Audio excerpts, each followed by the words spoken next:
Before I moved out to California, my goal was to move out to California. But after writing it a few times, it eventually evolved to move out to California by this date in April with this much money and live with these guys and be working this job. The more specific, the more detailed, the more on path, on course you'll be. And I achieved that goal. The more specific, the better.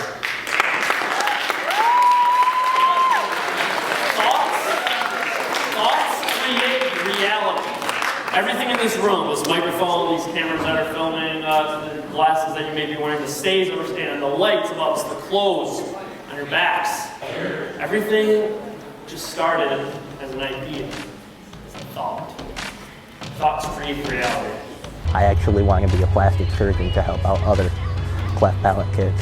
I'd like to major in psychology and then become a psychologist for people with developmental disabilities. I really want to be a police officer. Big-time archaeologist. Hopefully, if all goes planned, I'll become a very successful marriage counselor. Maybe an actor. It'd be pretty cool if I got good enough to be a professional magician. Probably working with a magic company, producing my own effects, getting really known in the magic world. My hope is to become a successful magician. I hope to someday have like a headline show in Vegas or something like that. What are you going to do if you don't have a goal? You're just sitting around, you're doing nothing. You know, what am I going to do today? I don't know. You have to have some sort of purpose. When you accomplish one of your goals, you can go out and celebrate. You know, it's like patting yourself on the back, rewarding yourself for completing something. If you don't have goals, you know, what are you going to celebrate when you hit it? Like, what are you going to work towards? What are you going to be happy with? You know, it's almost like a measure of happiness too. When you say, I like to do this or I'm going to do this, it's an idea in the back of your head. When you write it down, it really reinforces it, makes it more real because it's physical. They say that people who write down their goals and actually verbalize and make them known are like 85% more likely to achieve them. I wanted to ask you something. Is wrestling real or fake? It's real to me. I mean, is magic real or is it fake? That's really good. Why do you do magic? Because I love it. But it's fake. Why do people watch TV? Why do people go to the movies? Wrestling will always be like way more real to me than magic like ever will.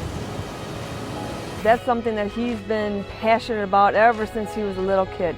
It was a phase I thought he was going to grow out of, and I kept waiting and waiting and waiting and waiting some more, and he never grew out of that phase. Whereas magic, he got into that, and that waned, and then he got back into it, but the wrestling never subsided. The passion never subsided for wrestling. I can definitely see people thinking that magic is #1 now, but I feel like wrestling will always be #1 in his heart. They're both performance-based, they're both very theatrical, and that's probably why Evan excels at both of them. I definitely get the sense that he really loves magic, but it's not nearly as much as the love he has for wrestling. Magic to Evan that's a hobby. That's just something he likes doing. But he never once said, I'm going to be a magician when I grow up. I never heard Evan talk really about being the world's, the great magician of the world, but I have heard him talk about being a WWE superstar and wanting that and having that as one of his goals. He might end up doing professional magic, but it's still going to be the side job. Evan almost takes magic as a joke. We like to make fun of it a lot. You know, magic isn't real, magic is stupid, magic is lame, blah, blah, blah. But I've never, ever once heard him say, wrestling is lame, wrestling is stupid, wrestling is fake, wrestling is gay, wrestling is whatever. Never, ever have I heard that come out of his mouth. It just depends on the grand scheme. I guess the grand scheme is wrestling, so anything Evan really does, which is magic in this case, is a platform onto the biggest goal, which has always been wrestling, honestly. He kind of commingled them at one point. I mean, he turned into this character in wrestling, Jarek 120, with cards. I mean, he did card tricks. He's a wrestler who does magic. You can't shake one habit to just do the other. He's good at working with both. You know, he is definitely a devoted audience to magic, and I think he looks at it more of a way to, kind of fund his wrestling endeavors while still building a skill that he cares about. He gets the best of both worlds. He gets to do his favorite hobby to lead into his absolute favorite thing, and his goal, his career goal, and his dream. I wouldn't be surprised if bigger opportunities do come up, and then how disturbed reality will have to take a secondary role. I don't know, someday we might stop seeing Evan performing. It'll be a sad day, but it's probably coming. See, this is why Evan's a special guy, because he sees the biggest picture. He sees the way bigger picture, and he knows that this will just get more eyes on independent wrestling, and this will get more eyes on him. You get casual people who aren't really into wrestling to check it out, and they realize, wow, this is an art form. This is just like magic. This is just as entertaining. You can get away with so much physical abuse in wrestling that you can't get away with in the real world. Growing up, I just had a lot of built-up rage and anger, I think, and wrestling was the only thing that I had to let out my frustration. Where else can you hit someone else in the face with a steel chair and get away with it? This story about Kevin and Evan. It's a good story. This was in 10th grade. Evan and I were sophomores at Eisenhower High School. So we're in a pep assembly one day, and I'm sitting next to my best friend at the time, Eric Davis. Kevin was a big shot, one of the Shelby kids when we merged into Eisenhower, who wanted to get his name out there as a badass. And got in a couple fights with kids. Before I even met Kevin, I had heard about his reputation, that he's a badass and he gets in fights and he hurts people and he, nothing will stop him from getting in a fight with another kid. But I had never seen Kevin before. I didn't know what he looked like. I only heard of him.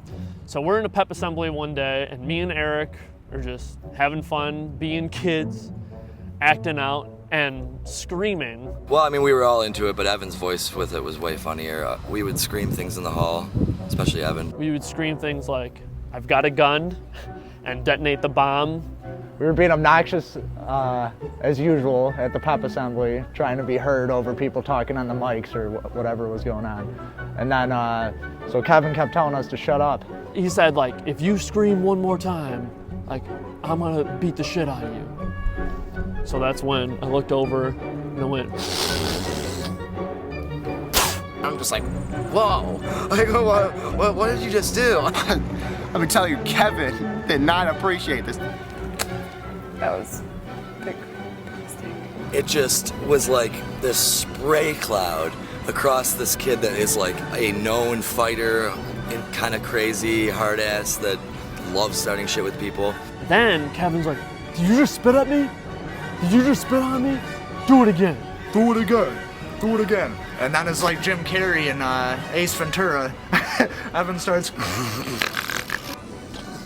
And he's looking me dead in the eyes as I'm doing this. That's when Eric stops me. He's like, no, don't do it. Evan, stop. Evan, don't. Because I had heard of the reputation of him. But Evan didn't care. Because in wrestling, they spit on people. And so I'm sure that to some extent, that's more okay to Evan than it is to the average person. Clean that up for me, thanks.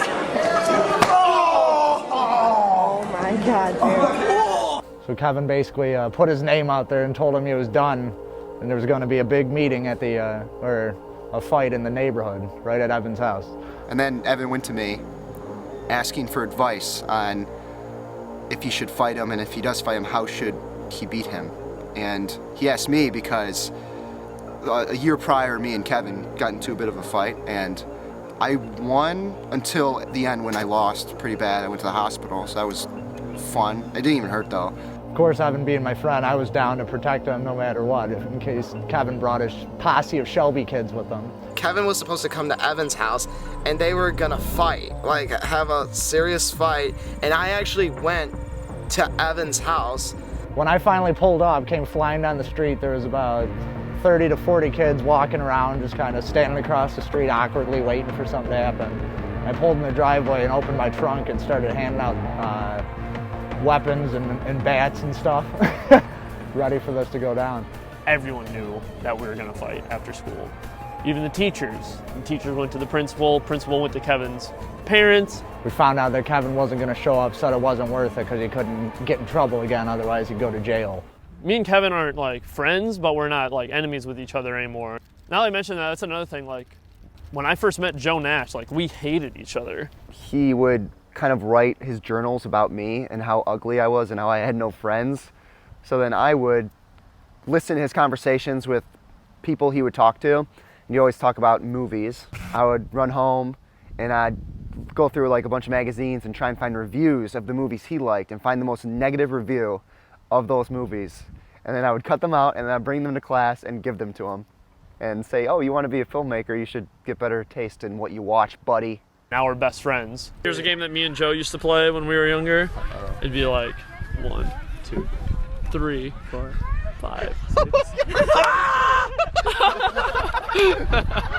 The people who are actually hurting you the most, I don't know, you might be able to relate with them a lot. Have you ever kissed in the rain? Yes. Yes.